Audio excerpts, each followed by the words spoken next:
ओम नमः शिवाय। श्री शिव महापुराण रुद्र संहिता सती खंड अध्याय 7 से 10। संध्या की आत्माभूति उसका अरुंधति के रूप में अवतीर्ण होकर मुनिवर वशिष्ठ के साथ विवाह करना, ब्रह्मा जी का रुद्र के विवाह के लिए प्रयत्न और चिंता तथा भगवान विष्णु का उन्हें शिवा की आराधना के लिए उपदेश देकर चिंता मुक्त करना। ब्रह्मा जी कहते हैं, नारद, जब वर देकर भगवान शंकर अंतर्ध्यान हो गए तब संध्या भी उसी स्थान पर गई जहाँ मुनि मेधातिथि यज्ञ कर रहे थे। भगवान शंकर की कृपा से उसे किसी ने वहाँ नहीं देखा। उसने उस तेजस्वी ब्रह्मचारी का स्मरण किया जिसने उसके लिए तपस्या की विधि का उपदेश दिया था। महामुने, पूर्व काल में महर्षि वशिष्ठ ने मुझ परमेष्टि की आज्ञा से एक तेजस्वी ब्रह्मचारी का वेश धारण करके उसे तपस्या करने के लिए उपयोगी नियमों का उपदेश दिया था। संध्या अपने को तपस्या का उपदेश देने वाले उन्हीं ब्रह्मचारी ब्राह्मण वशिष्ठ को पति रूप से मन में रखकर उस महायज्ञ में प्रज्वलित अग्नि के समीप गई। उस समय भगवान शंकर की कृपा से मुनियों ने उसे नहीं देखा। ब्रह्मा जी की वह पुत्री बड़े हर्ष के साथ उस अग्नि में प्रविष्ट हो गई।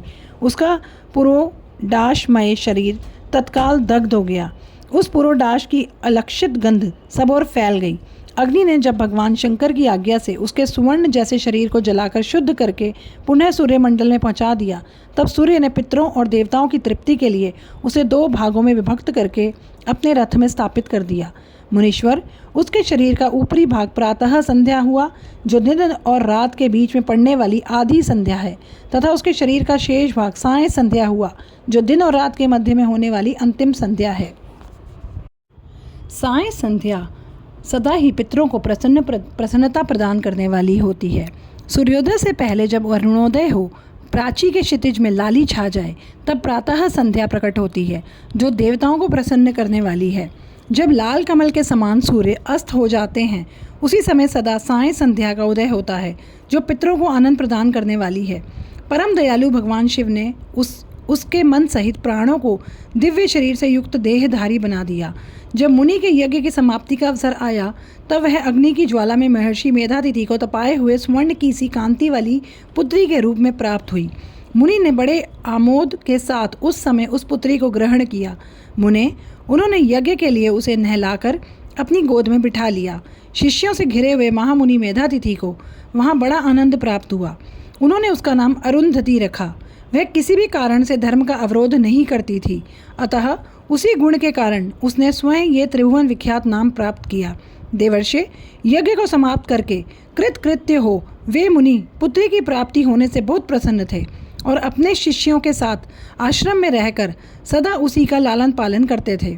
देवी अरुंधति चंद्रभागा नदी के तट पर तापसारण्य के भीतर मुनिवर मेधातिथि के उस आश्रम में धीरे धीरे बड़ी होने लगी। जब वह विवाह के योग्य हो गई, तब मैंने, विष्णु तथा महेश्वर ने मिलकर मुझ ब्रह्मा के पुत्र वशिष्ठ के साथ उसका विवाह करा दिया। ब्रह्मा, विष्णु तथा महेश के हाथों से निकले हुए जल से क्षिप्रा आदि 7 परम पवित्र नदियां उत्पन्न हुई। मुने, मेधातिथि की पुत्री महासाध्वी अरुंधति समस्त पतिव्रताओं में श्रेष्ठ थी। वह महर्षि वशिष्ठ को पति रूप में पाकर उनके साथ बड़ी शोभा पाने लगी। उससे शक्ति आदि शुभ एवं श्रेष्ठ पुत्र उत्पन्न हुए। मुनिश्रेष्ठ, वह प्रियतम पति विशिष्ट को पाकर विशेष शोभा पाने लगी। मुनि शिरोमणे, इस प्रकार मैंने तुम्हारे समक्ष संध्या के पवित्र चरित्र का वर्णन किया है, जो समस्त कामनाओं के फलों को देने वाला, परम पावन और दिव्य है। जो स्त्री या शुभ व्रत का आचरण करने वाला पुरुष इस प्रसंग को सुनता है, वह संपूर्ण कामनाओं को प्राप्त कर लेता है। इसमें अन्यथा विचार करने की आवश्यकता नहीं है। प्रजापति ब्रह्मा जी की यह बात सुनकर नारद जी का मन प्रसन्न हो गया और वे इस प्रकार बोले। नारद जी ने कहा, ब्राह्मण, आपने अरुंधति की तथा पूर्व जन्म में उसकी स्वरूप भूता संध्या की बड़ी उत्तम दिव्य कथा सुनाई है, जो शिव भक्ति की वृद्धि करने वाली है। धर्मज्ञ, अब आप भगवान शिव के उस परम पवित्र चरित्र का वर्णन कीजिए, जो दूसरों के पापों का विनाश करने वाला, उत्तम एवं मंगलदायक है। जब कामदेव रति से विवाह करके हर्षपूर्वक चला गया, दक्ष आदि अन्य मुनि भी जब अपने अपने स्थान को पधारे और जब संध्या तपस्या करने के लिए चली गई, उसके बाद वहाँ क्या हुआ?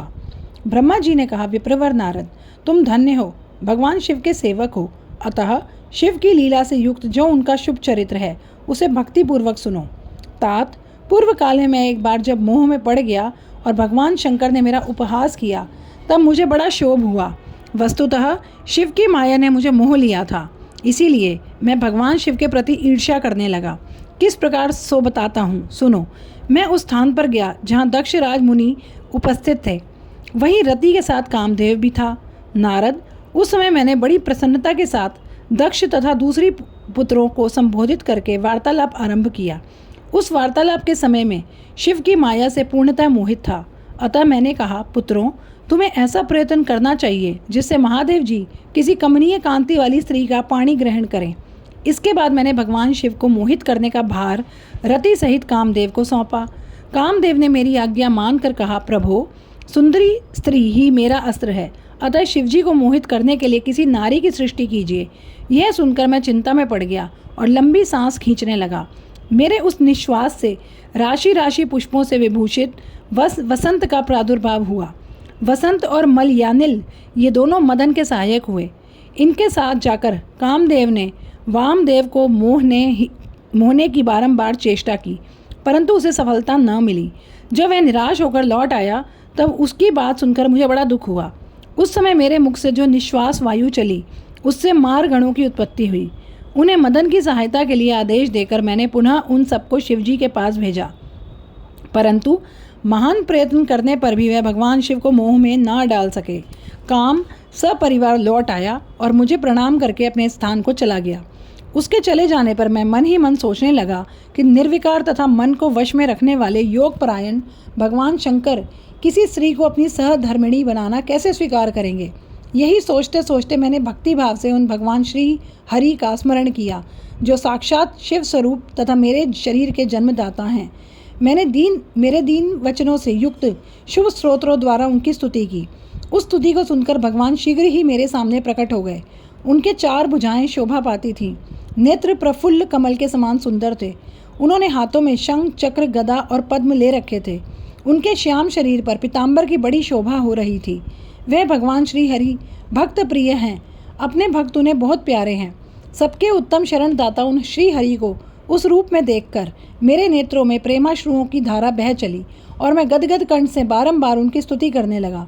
मेरे उस स्त्रोत को सुनकर अपने भक्तों के दुख दूर करने वाले भगवान विष्णु बहुत प्रसन्न हुए और शरण में आए हुए मुझ ब्रह्मा से बोले, महाप्राज्ञ विधात, लोक स्रष्टा ब्रह्मण, तुम धन्य हो। बताओ, तुमने किस लिए आज मेरा स्मरण किया है और किस निमित्त से यह स्तुति की जा रही है। तुम पर कौन सा महान दुख आ पड़ा है, उसे मेरे सामने इस समय कहो। मैं वह सारा दुख मिटा दूंगा। इस विषय में कोई संदेह या अन्यथा विचार नहीं करना चाहिए। तब ब्रह्मा जी ने सारा प्रसंग सुनाकर कहा, केशव, यदि भगवान शिव किसी तरह पत्नी को ग्रहण कर लें तो मैं सुखी हो जाऊंगा। मेरे अंतःकरण का सारा दुख दूर हो जाएगा। इसी के लिए मैं आपकी शरण में आया हूँ। मेरी यह बात सुनकर भगवान मधुसूदन हंस पड़े और मुझ लोक स्रष्टा ब्रह्मा का हर्ष बढ़ाते हुए मुझसे शीघ्र ही यूँ बोले, विधातः, तुम मेरा वचन सुनो। यह तुम्हारे भ्रम का निवारण करने वाला है। मेरा वचन ही वेद शास्त्र आदि का वास्तविक सिद्धांत है। शिव ही सबके कर्ता धर्ता और पालक और संहारक हैं। वे ही परात्पर हैं। परब्रह्म, परेश, निर्गुण, नित्य, अनिर्देश्य, निर्विकार, अद्वितीय, अच्युत, अनंत, सबका अंत करने वाले स्वामी और सर्वव्यापी परमात्मा एवं परमेश्वर हैं। सृष्टि, पालन और संहार के कर्ता, तीनों गुणों को आश्रय देने वाले व्यापक ब्रह्मा, विष्णु और महेश नाम से प्रसिद्ध, रजोगुण, सत्वगुण तथा तमोगुण से परे, माया से ही भेद युक्त प्रतीत होने वाले, निरीह, माया रहित, माया के स्वामी या प्रेरक, चतुर, सगुण, स्वतंत्र, आत्मानंद स्वरूप, निर्विकल्प, आत्माराम, निर्द्वंद, भक्त परवश, सुंदर विग्रह से सुशोभित योगी, नित्य योगपरायण, योग मार्गदर्शक, गर्वहारी, लोकेश्वर और सदा दीन वत्सल हैं। तुम उन्हीं की शरण में जाओ। सर्वात्मना शंभु का भजन करो। इससे संतुष्ट होकर वह तुम्हारा कल्याण करेंगे। ब्राह्मण, यदि तुम्हारे मन में यह विचार हो कि शंकर पत्नी का पाणी ग्रहण करें तो शिवा को प्रसन्न करने के उद्देश्य से शिव का स्मरण करते हुए उत्तम तपस्या करो। अपने उस मनोरथ को हृदय में रखते हुए देवी शिवा का ध्यान करो। वे देवेश्वरी यदि प्रसन्न हो जाएं तो सारा कार्य सिद्ध कर देंगी। यदि शिवा सगुण रूप से अवतार ग्रहण करके लोक में किसी की पुत्री हो, मानव शरीर ग्रहण करें तो वह निश्चय ही महादेव जी की पत्नी हो सकती हैं।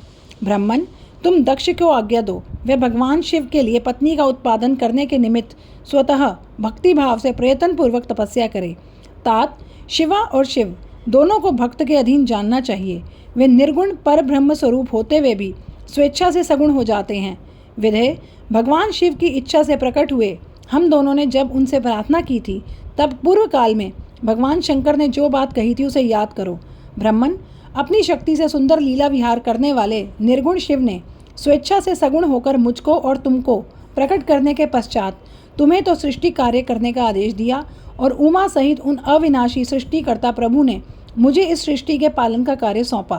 फिर नाना लीला विशारद उन दयालु स्वामी ने हंसकर आकाश की ओर देखते हुए बड़े प्रेम से कहा, विष्णु, मेरा उत्कृष्ट रूप इस विधाता के अंग से इस लोक में प्रकट होगा, जिसका नाम रुद्र होगा।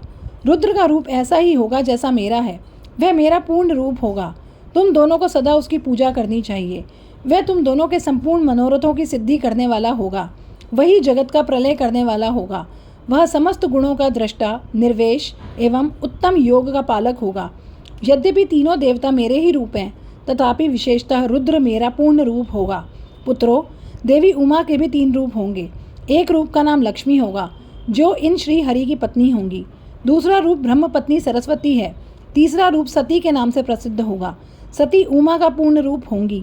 वे ही भावी रुद्र की पत्नी होंगी। ऐसा कहकर भगवान महेश्वर हम पर कृपा करने के पश्चात वहाँ से अंतर्ध्यान हो गए और हम दोनों सुखपूर्वक अपने अपने कार्य में लग गए। ब्राह्मण, समय पाकर मैं और तुम दोनों सपत्नीक हो गए और साक्षात भगवान शंकर रुद्र नाम से अवतीर्ण हुए। वे इस समय कैलाश पर्वत पर निवास करते हैं।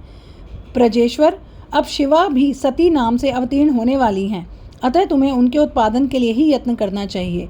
ऐसा कहकर मुझ पर बड़ी भारी दया करके भगवान विष्णु अंतर्ध्यान हो गए और मुझे उनकी बातें सुनकर बड़ा आनंद प्राप्त हुआ।